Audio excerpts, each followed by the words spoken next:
بسم اللہ الرحمن الرحیم۔ السلام علیکم ورحمۃ اللہ وبرکاتہ۔ آج ہم اسلام کے دوسرے پیغمبر حضرت شیخ صلی اللہ علیہ وسلم کے بارے میں بیان کریں گے۔ چلیں آئیں شروع کرتے ہیں with the real life story of Prophet شیخ صلی اللہ علیہ وسلم۔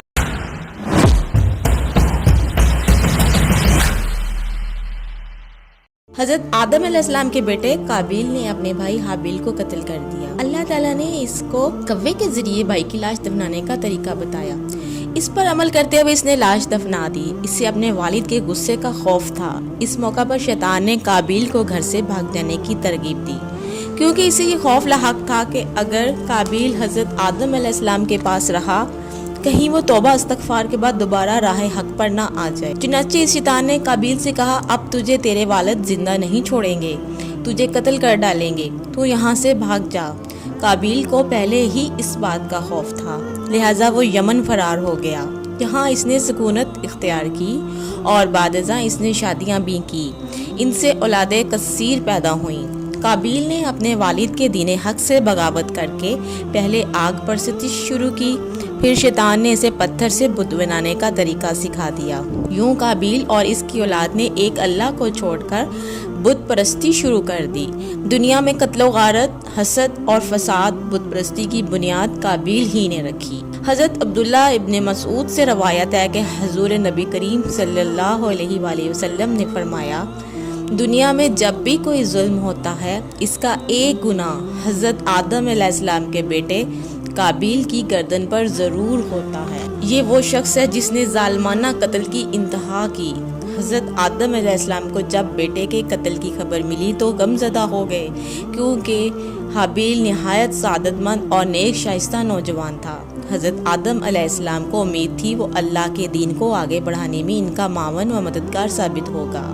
بعض روایات کے مطابق حابیل کی شہادت کا بنیادی سبب یہی تھا کہ قابیل کو بھی اندازہ ہو چکا تھا کہ والد کے بعد نبوت کا تاج نیک سیرت حابیل ہی کی سر سجے گا، اور اسی حسد نے اسے بھائی کے قتل پر ابھارا۔ حابیل کے قتل کے بعد حضرت آدم علیہ السلام اور حضرت اماں حوا علیہ السلام دونوں بہت اداس رہا کرتے تھے اور بیٹے کو یاد کر کے گھنٹوں آنسو بہایا کرتے تھے۔ حضرت آدم علیہ السلام اللہ تعالیٰ سے دعا فرمایا کرتے تھے، اے اللہ مجھے ایسی اولاد عطا فرما جو تیرے دین کو دنیا میں پھیلانے میں میری معاون و مددگار ہو اور میرے بعد بھی تیرے پیغام کو دنیا میں پھیلائے، میری صحیح جانشین ہو اور دنیا میں تیری وحدانیت کی علم بردار ہو۔ اللہ تعالیٰ نے اپنے پیارے نبی کی دعاؤں کو شرف قبولیت بخشا اور ایک نیک صالح بیٹے کی بشارت سنائی، اور کچھ عرصے بعد حضرت شیخ صلی اللہ علیہ وسلم پیدا ہوئے۔ حضرت آدم علیہ السلام اور اماں حوا علیہ السلام ان کی پیدائش پر بہت خوش تھے۔ یہ حضرت آدم علیہ السلام کے تیسرے بیٹے تھے اور اس وقت ان کی عمر 103 سال تھی۔ اماں حوا نے صاحبزادے کا نام شیس رکھا۔ شیس کے عربی میں معنی عطیہ خداوندی کے ہیں، اللہ تعالیٰ کی جانب سے عطا کیا گیا خوبصورت اور خوبصورت تحفہ۔ حضرت شیس علیہ السلام حسن و جمال، شکل و صورت اور عادت و اطوار میں اپنے والد جیسے تھے۔ حضرت آدم علیہ السلام اور حوا علیہ السلام کو آپ سے بہت محبت تھی۔ حضرت آدم حضرت شیخ صلی اللہ علیہ وسلم کو ہر وقت اپنے ساتھ رکھتے۔ آپ کو اس بات کا علم ہو چکا تھا کہ آپ کی اولاد میں سے یہ بچہ ان کا جانشین ہوگا، چنانچہ انہوں نے شروع سے ہی ان کی تربیت پر خاص توجہ دی۔ آپ علیہ السلام حضرت شیخ کو جنت کا احوال سناتے، اچھے اور برے کی پہچان کرواتے۔ جوں حضرت شیخ بڑے ہوتے گئے ان کی پوشیدہ صلاحیتیں اور والدین کی تربیت رنگ لائی۔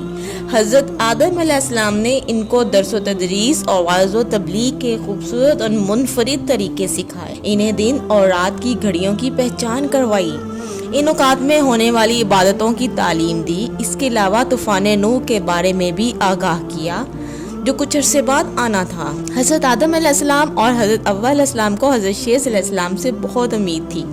اس کی بڑی وجہ یہ تھی کہ ان کا ایک بیٹا قتل ہو گیا تھا اور دوسرا بیٹا شیطان کا پیروکار بن کر کفر کے راستے پر چل نکلا تھا۔ اب اللہ کے دین کو آگے پھیلانے اور شیطان کے شر کا مقابلہ کرنے کے لیے حضرت آدم علیہ السلام کے بعد حضرت شیخ علیہ السلام ہی تھے۔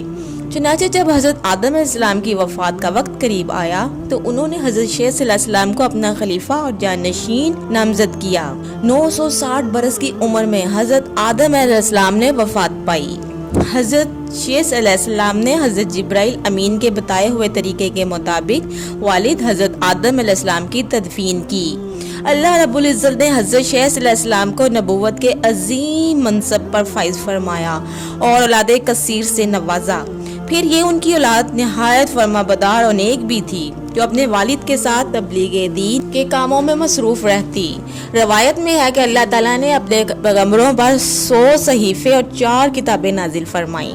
ان 100 صحیفوں میں سے 50 صحیفے حضرت شیخ صلی اللہ علیہ وسلم پر اترے۔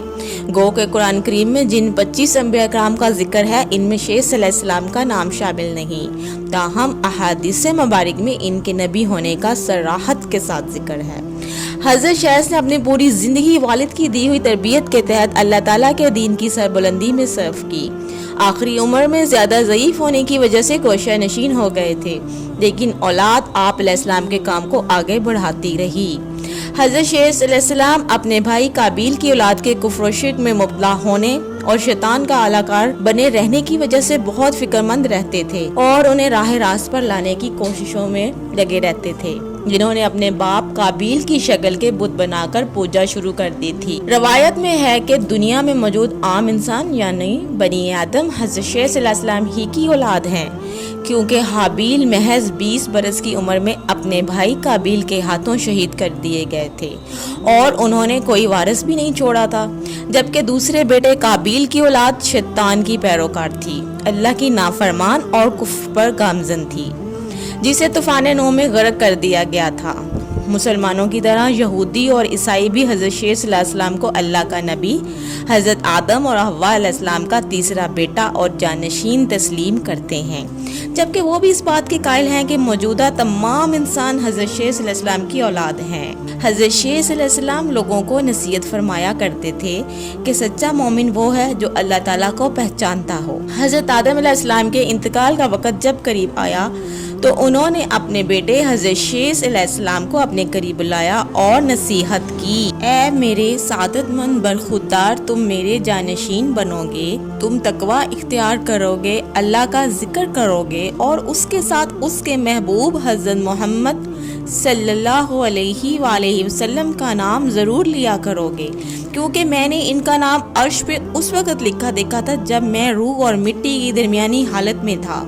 پھر میں نے تمام آسمانوں کا چکر لگایا تو بارگاہ رب العزت میں آپ صلی اللہ علیہ وآلہ وسلم کی شان کا یہ عالم دیکھا کہ نام پاک محمد صلی اللہ علیہ وآلہ وسلم اللہ کو اتنا پیارا ہے کہ آسمانوں میں کوئی ایسی جگہ نہیں جہاں پہ نام نہ ہو۔ سبحان اللہ، میرے رب نے مجھے جنت میں رکھا، میں نے جنت میں کوئی محل، کوئی بالا خانہ، کوئی دریچہ ایسا نہ دیکھا کہ جس پر اسم مبارک حضرت محمد صلی اللہ علیہ وآلہ وسلم تحریر نہ ہو، لہٰذا تم بھی کثرت کے ساتھ ان کا ذکر کیا کرو، کیونکہ فرشتے بھی ہر وقت ان کا ذکر کرتے رہتے ہیں۔ قصص الانبیاء میں علامہ بن کثیر تحریر فرماتے ہیں کہ جب حضرت شیخ کی وفات کا وقت قریب آیا تو انہوں نے بھی اپنے فرزند انوش کو معاملات سپرد کر دیے۔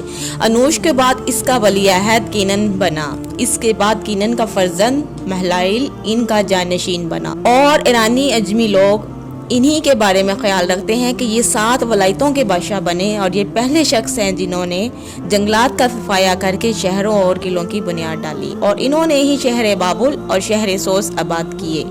ابلیس اور اس کے لشکریوں، جنوں وغیرہ کو بھی مار مار کر انسانی آبادی سے بھگا کر ویرانوں اور گھاٹیوں میں دھکیل دیا۔ ان کا ایک بڑا تاج بھی تھا اور وہ لوگوں کو وائز بھی فرماتے تھے۔ ان کی بادشاہی 40 سال تک رہی۔ جب وفات کا وقت قریب آیا تو انہوں نے اپنے فرزند اخنوق کو اپنا جانشین مقرر کیا اور انہیں مختلف کاموں کی انجام دہی کے حوالے سے نصیحت کی۔ مشہور اقوال کے مطابق یہی اخنوق حضرت ادریس علیہ السلام تھے، جنہیں حضرت شیخ کے بعد اللہ تعالیٰ نے نبوت سے سرفراز فرمایا۔ حضرت شیخ کی وفات 912 برس کی عمر میں ہوئی اور ان سے منسوب مزارات 3 مختلف مقامات وسع، عراق کے شہر موصل اور ایودھیا جو بھارت میں تھے، ان دنوں میں سے کسی میں حضرت شیخ مدفون ہیں۔ یہ اللہ تعالیٰ ہی بہتر جانتا ہے۔